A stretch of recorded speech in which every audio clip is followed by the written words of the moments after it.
A China é hoje um dos maiores, mais populosos, mais ricos e mais poderosos países do mundo. No intervalo de 70 anos, saiu de uma condição agrária, politicamente dividida e economicamente atrasada, marcada por guerras e revoluções, para se firmar como uma das grandes potências globais. Hoje não é possível imaginar o futuro do mundo sem levar em conta o que a China planeja para o seu próprio futuro. E para entender o que está por vir, é preciso entender primeiro de onde veio todo esse poder chinês e como esse gigante se move no panorama atual. Para saber como a China se tornou o que é hoje, é preciso voltar pelo menos até 1949.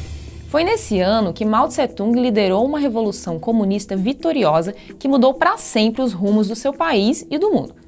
Mao foi líder de um movimento de guerrilhas comunistas que vinham fustigando o governo republicano da China desde os anos 20.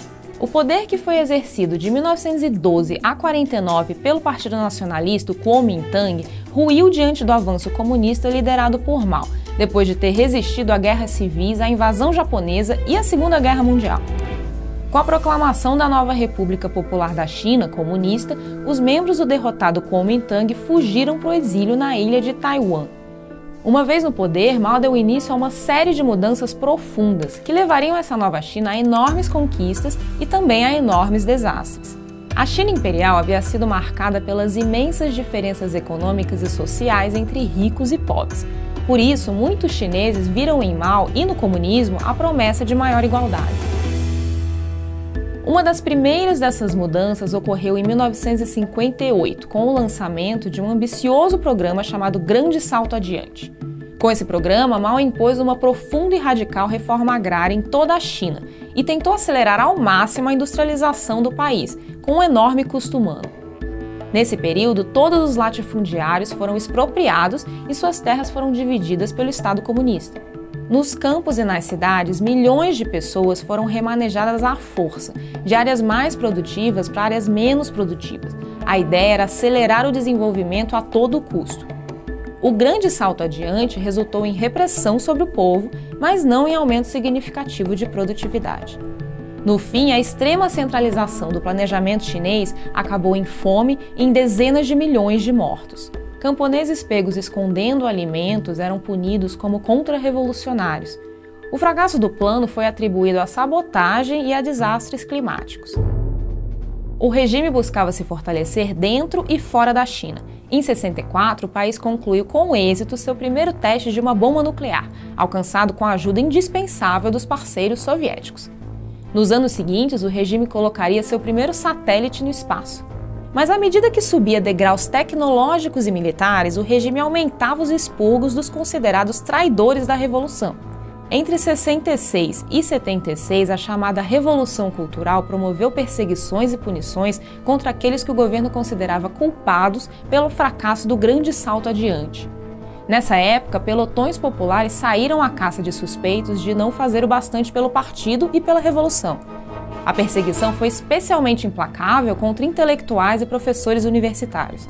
A exigência de uniformidade, coesão e compromisso era embalada pelos resultados positivos que a China começou a alcançar a partir dos anos 60.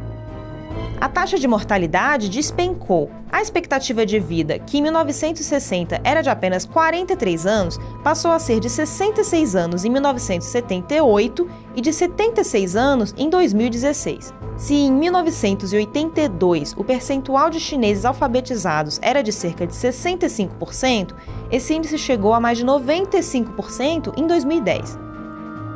Como em outros países comunistas da mesma época, a supressão de liberdades, as prisões políticas e a perseguição de dissidentes eram o preço imposto pelo partido em troca da melhoria dos indicadores sociais.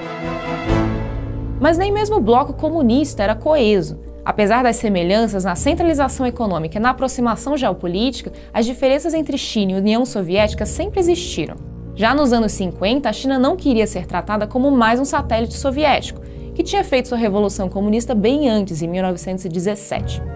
Além disso, Pequim e Moscou divergiam sobre limites territoriais. Por fim, a China não recebeu o apoio esperado dos soviéticos quando moveu tropas à Península da Coreia, numa guerra de alto custo que teve a participação do lado contrário dos Estados Unidos. Essa coleção de desavenças e atritos levou ao conflito sino-soviético, em 69, que viria a marcar a relação entre as duas potências comunistas até o colapso da União Soviética nos anos 90. A grande figura fundadora do Partido Comunista Chinês, Mao Tse-tung, morreu em 1976. 2 anos depois, em 78, Deng Xiaoping assumiu como secretário-geral do partido, dando início a uma série de reformas para a abertura do partido e do país. Para entender essas transições políticas, é preciso entender primeiro o papel do Partido Comunista na política e na sociedade chinesa.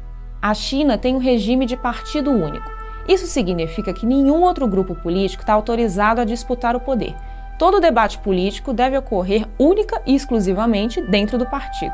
Esse partido é determinante não apenas na gestão dos assuntos burocráticos do governo. Ele é um partido que influencia todas as esferas da vida em sociedade no país.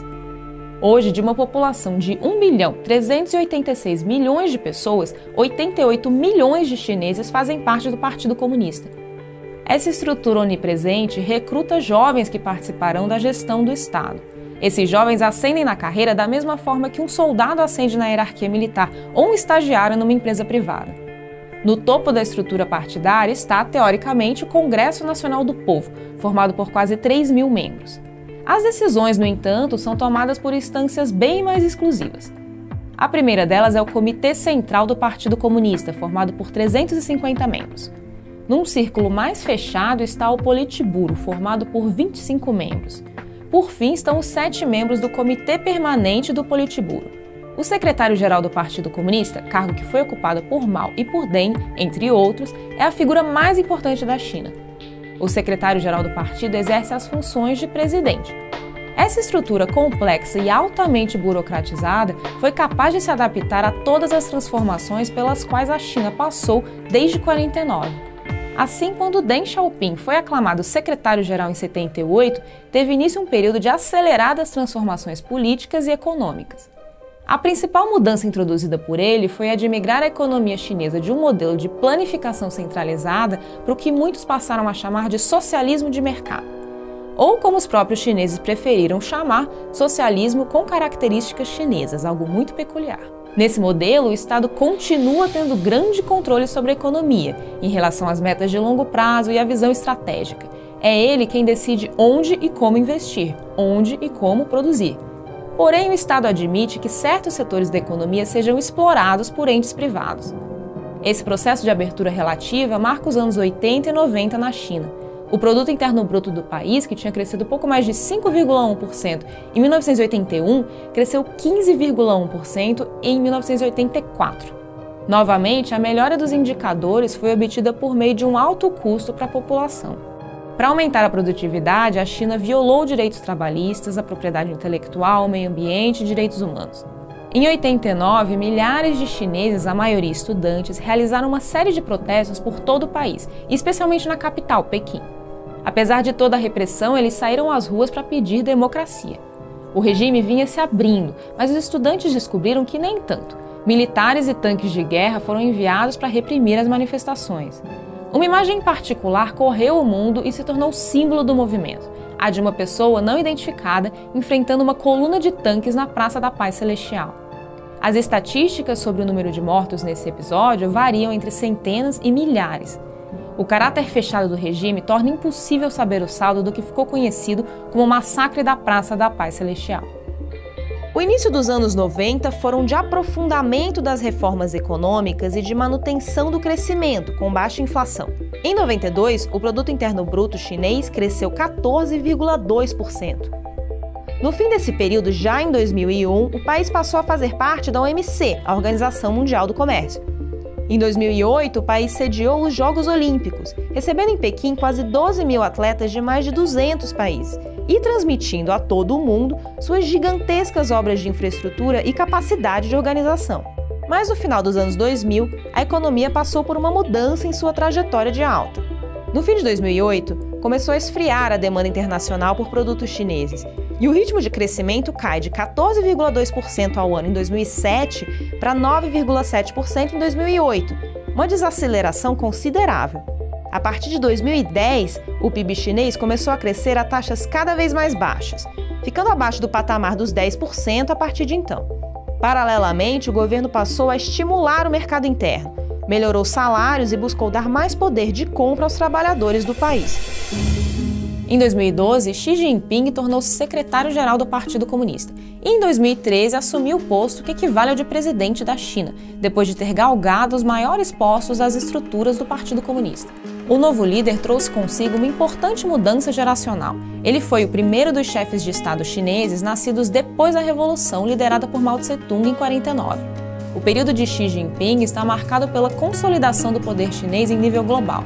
A China retomou antigas reivindicações territoriais no Sudeste Asiático. Ele também criou um ambicioso programa chamado Nova Rota da Seda, ou Belt and Road, como o projeto é apresentado ao mundo em inglês, com o qual pretende ligar o mundo por meio de novos portos, aeroportos e estradas construídas pela China ou em parceria com empresas chinesas. O país avançou sobre novos mercados não apenas na Ásia e na África, mas também na América Latina, mexendo com interesses diretos americanos e de outros atores da região. A rivalidade com os Estados Unidos se tornou ainda mais aguda a partir da eleição de Donald Trump como presidente dos Estados Unidos em 2016. As projeções indicam que a China pode passar os Estados Unidos como primeira economia do mundo até 2050. Toda essa rivalidade aberta entre Pequim e Washington fez com que Trump abrisse uma guerra comercial contra os chineses. O presidente americano começou a impor paulatinamente taxações sobre a importação de produtos chineses. A guerra comercial também esbarra em interesses militares. Trump proibiu que uma gigante chinesa das telecomunicações entrasse no mercado americano. É esse crescente protagonismo da China na economia e na política que deve pautar os rumos do mundo globalizado nos próximos anos. Ao ocupar cada vez mais espaço, a China também provoca cada vez mais reações. A mudança na ordem mundial, hoje dominada pela preponderância dos interesses americanos, trará consigo um rearranjo de forças, com consequências para todos os envolvidos. E é nesse rearranjo que os chineses buscam exercer o papel expansivo e poderoso que o país já teve muitas vezes ao longo de sua história milenar, e cujo impulso mais recente teve início com a Revolução de 49. Gostou da explicação? Então dê um like no vídeo e inscreva-se no nosso canal. Nós temos uma série de vídeos que explicam a situação de países como a Venezuela, Israel, Rússia e outros. Confere lá e não deixe de acessar o site do Nexo Jornal.